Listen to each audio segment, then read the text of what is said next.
Buenos días, gracias por asistir a esta charla con el ministro Cosío. Como ya hemos platicado, se trata de explicar los alcances que se ha publicado de la conocida como sentencia de Radilla y algunos otros aspectos que no han sido considerados por la opinión pública y que el ministro estima que debieran conocerse profusamente. Ministro, gracias. No sé si todos la conocen o quisieran que brevemente hiciéramos un recordatorio del asunto, para que después de ahí, si ustedes lo desean, tuviéramos unas preguntas y respuestas. El asunto es que una vez que se dicta la sentencia o por motivo de la sentencia, lo más importante es que se ha creado en México, creo yo, a partir de la sentencia, un nuevo modelo de control de constitucionalidad. Por supuesto está el antiguo control concentrado, que se realiza exclusivamente por los órganos del Poder Judicial de la Federación en controversias, acciones y amparo. Esto pues es lo que ha existido desde hace muchos años y sobre eso pues no hay mucho que decir en cuanto a las consideraciones del control.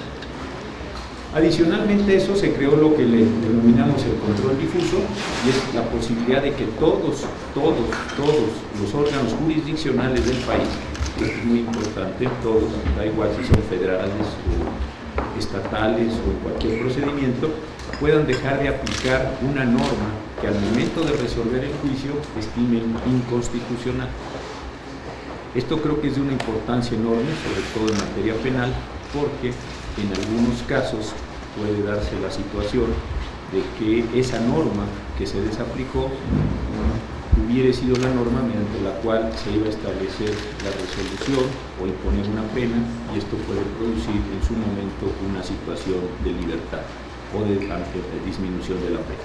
Y en tercer lugar, además de este control concentrado, de este control difuso, la Corte le dio sentido al párrafo tercero del nuevo artículo primero en la materia de reformas constitucionales en derechos humanos, para decir que todas las autoridades del país deben privilegiar una interpretación pro persona a efecto de lograr la mayor protección de los derechos humanos están establecidos en nuestra Constitución o estén recogidos en los tratados internacionales que hubieran sido ratificados por el Estado mexicano.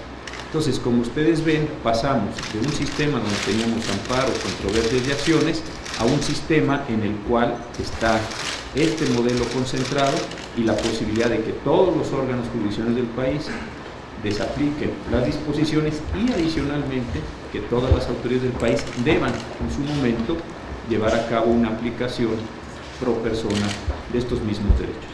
Si tomamos en cuenta esta sentencia Radilla de una parte, más las reformas al juicio de amparo que ya se aprobaron a nivel constitucional y que estamos esperando pronto la ley, y adicionalmente a eso tomamos en cuenta la modificación en materia de derechos humanos con la reforma constitucional, pues creo que podemos decir, sin ser exagerados, que estamos realmente frente a un modelo completamente nuevo de control de constitucionalidad y de protección constitucional en el país.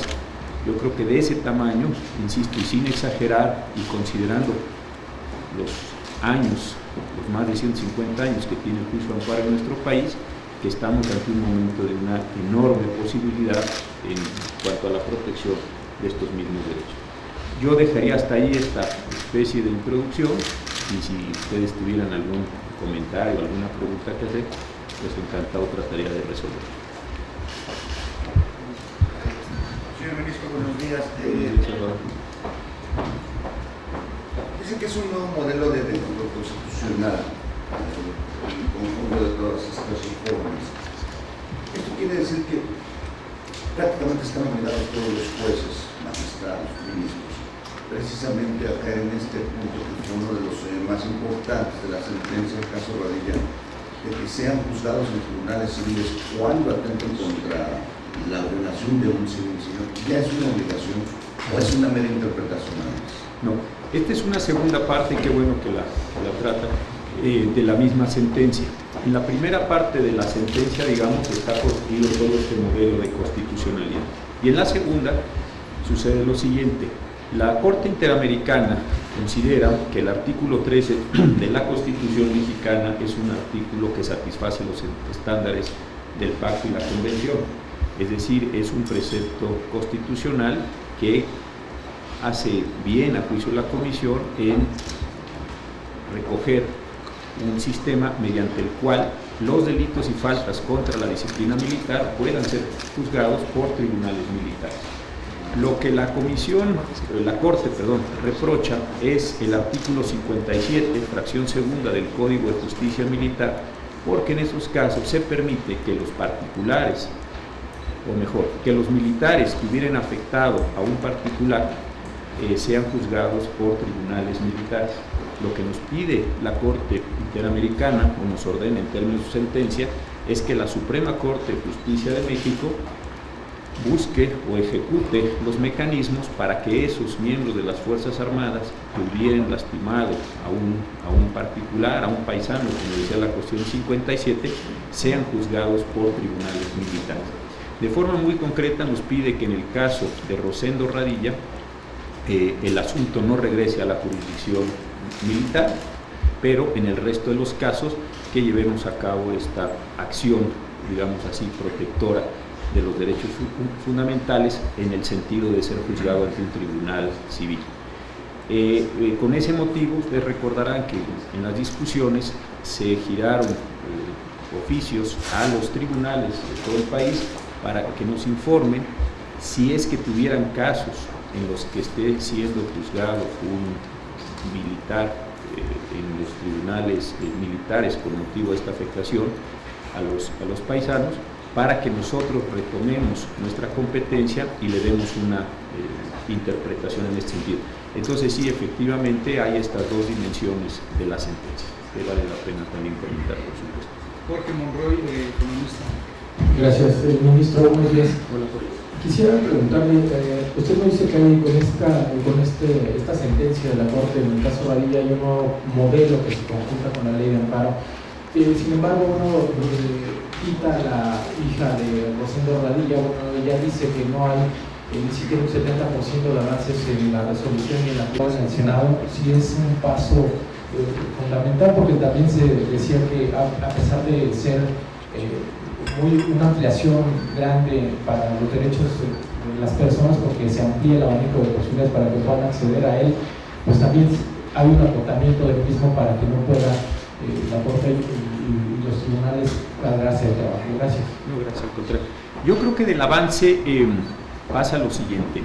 Lo muy interesante de la sentencia del caso Radilla, vamos a decir, la sentencia de la Corte Interamericana, es que es la primera sentencia que nos señaló obligaciones específicas al Poder Judicial en general y a la Suprema Corte en particular.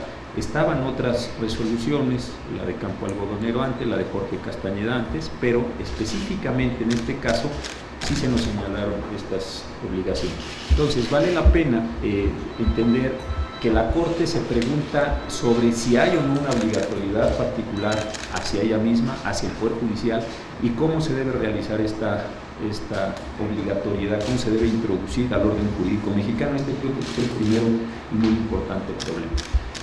Nosotros identificamos varias obligaciones o varias condenas concretas. La primera era dar un curso sobre el sistema interamericano, otra, dar un curso especial sobre desaparición forzada de personas, que siempre es un tema delicado. Tercera, modificar nuestros criterios en cuanto a la validez del artículo 57, fracción segunda del Código de Justicia Militar, que era lo que comentaba Salvador hace un momento. Y cuarta, impedir que regresara el caso de Rosendo Radilla a la jurisdicción militar. Y una más general, que también estuvo discutida en el sentido de si debíamos o no y de qué manera darle cabida a las interpretaciones que hubiera hecho la Corte Interamericana en materia de derechos humanos. Entonces, esa parte de nosotros creo que está cumplida. ¿Cuáles son los avances en otros órganos del Estado? Con toda franqueza no lo sé. No he seguido yo qué tenía que ser el legislativo, el ejecutivo, etcétera, sino no lo tengo claro como para atreverme a dar una respuesta. En lo que concierne a nosotros, entiendo que sí están cumplidas estas mismas acciones, y es más, creo que en esta petición, esta solicitud que hizo la Corte al resto de los tribunales, pues les estamos dando precisamente, o nos estamos dando precisamente la posibilidad de recoger los asuntos que tuvieran ese tipo particular.